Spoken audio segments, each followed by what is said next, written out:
માંગરોળમાં મહિલા દ્વારા પવિત્ર પુરુષોત્તમ માસની ભક્તિભાવ સાથે વિવિધ ધાર્મિક કાર્યક્રમો યોજી ઉજવણી કરાઈ રહી છે. હિન્દુ ધર્મમાં અધિક માસ એટલે કે પુરુષોત્તમ માસને ખૂબ જ પવિત્ર અને શુભ માનવામાં આવે છે. આ સમયમાં ભગવાનની આરાધના, જપ, તપ, દાન અને ભક્તિનું વિશેષ મહત્વ હોય છે. પવિત્ર પુરુષોત્તમ માસ નિમિત્તે માંગરોળ શહેરના અતિ પ્રાચીન ભોળેશ્વર મહાદેવ મંદિર અને હાટકેશ્વર મહાદેવ મંદિરમાં મોટી સંખ્યામાં મહિલાઓ ગોપીઓ દ્વારા દરરોજ સવારે એકઠા થઈ ગોરમાનું પૂજન અર્ચન કરવામાં આવી રહ્યું છે. મહિલાઓ આખો મહિનો વ્રત રાખી ભગવાન વિષ્ણુની આરાધના, સત્યનારાયણ કથા, વનભોજન, રાસ ગરબા, સત્સંગ, ભજન જેવા દરરોજ અલગ અલગ ધાર્મિક કાર્યક્રમો યોજી પુરુષોત્તમ માસની ભક્તિભાવ સાથે ઉજવણી કરવામાં આવી રહી છે. બ્યુરો રિપોર્ટ નરસિંહભાઈ ખેર, SS2 ન્યૂઝ માંગરોળ. માંગરોળ મધ્યે અહીંયા ભોળેશ્વર મહાદેવનું મંદિર લીમડા ચોકથી થોડેક જ આગળ છે અને ત્યાં પુરુષોત્તમ મહિનામાં આમ તો રોજે રોજ બધા ભક્તો આવે છે, ભોળાનાથના દર્શન કરે છે. રોજ સવારે દૂધનો અભિષેક પણ થાય છે, પરંતુ પુરુષોત્તમ મહિનાના 30 દિવસ અહીંયા 30 દિવસ બધી ગોપીઓ ભેગી થાય છે.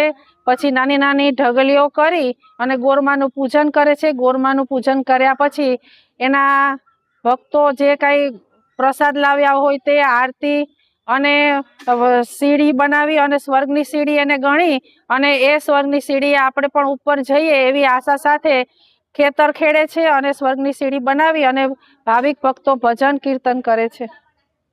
દર 3 વર્ષે અધિક માસ આવે છે જે પુરુષોત્તમ માસ તરીકે ઓળખાય છે અને બધા આજુબાજુની ગોપીઓ બધી આવી અને સાથે અમે અહીંયા ગોરમાં પૂજીએ છીએ. રોજે સવારે 9 વાગે અને ભોળાનાથની પૂજા કરીએ છીએ. અમે અહીંયા આરતી, સત્સંગ વગેરે વગેરે કરીએ છીએ. આજે સત્યનારાયણની કથા છે સાંજે 4 વાગે અને આજુબાજુના બધા ધાર્મિક સ્થળોએ સ્નાન કરવા બધી ગોપી સાથે મળીને જઈએ છીએ અને આવા ધાર્મિક કાર્યો અમે કરતા રહીએ છીએ. અને દર પૂનમ અને અમાસની અમારી અહીંયા સત્સંગ થાય છે અને સાથે બધી ગોપીઓ મળી અને સાથે પૂજા પાઠ કરીએ છીએ અમે.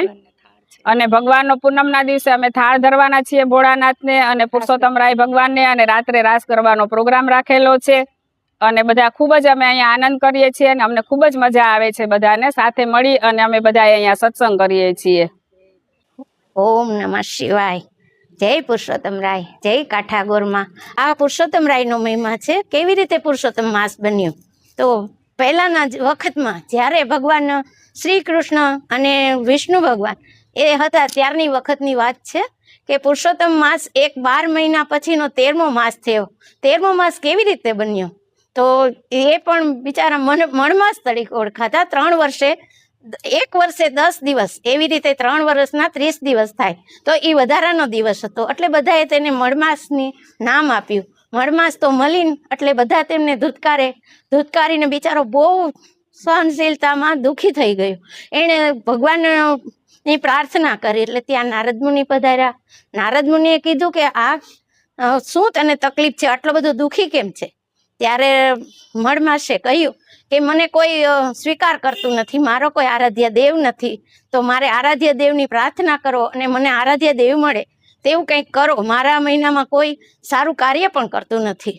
એટલે નારદજીએ તો તેમને વિષ્ણુ ભગવાન આગળ લઈ ગયા. વિષ્ણુ ભગવાન તેમને ગરુડ ઉપર બેસાડી અને કૃષ્ણ ભગવાન આગળ લઈ ગયા. કૃષ્ણ ભગવાને તેમને આસન આપી અને બેસાડ્યો, પણ ત્યાં તો મળમાસ ગરગડો થઈ ગયો અને ત્યાં ઢળી પડ્યો અને મૂર્છિત થઈ પડ્યો.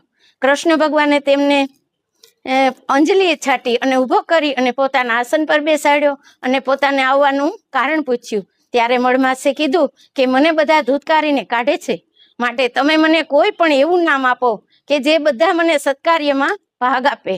પછી ભગવાન શ્રી કૃષ્ણએ તેમને પોતાનું નામ પુરુષોત્તમ એમ આપી અને તેને પોતાના હૈયે જ આપ્યો. આજે વર્ષોથી અમે આ હાટકેશ્વર મંદિરના સાનિધ્યમાં આજે ગોરમા કરીએ છીએ. ગોરમા સાથે અમારે 12 જ્યોતિર્લિંગની પણ સ્થાપના કરેલી હોય છે. બધા બહેનો અમે હોંશે હોંશે કથા, પૂજા, આરાધના કરીએ છીએ અને વ્રત અને તપ કરીએ છીએ. બધે નદીએ નાહવા જઈએ છીએ અને જાત્રા પણ કરવા જઈએ છીએ. બધા અમારા પૂરેપૂરો સાથ સહકાર છે બહેનોનો અને બધા મળી અને ખૂબ જ આનંદપૂર્વક અમે પુરુષોત્તમરાયનું વ્રત ઉજવીએ છીએ. બોલો જી કૃષ્ણ ભગવાન કી જય, કાઠા ગોરમાની જય, હાટકેશ્વર મહાદેવની જય.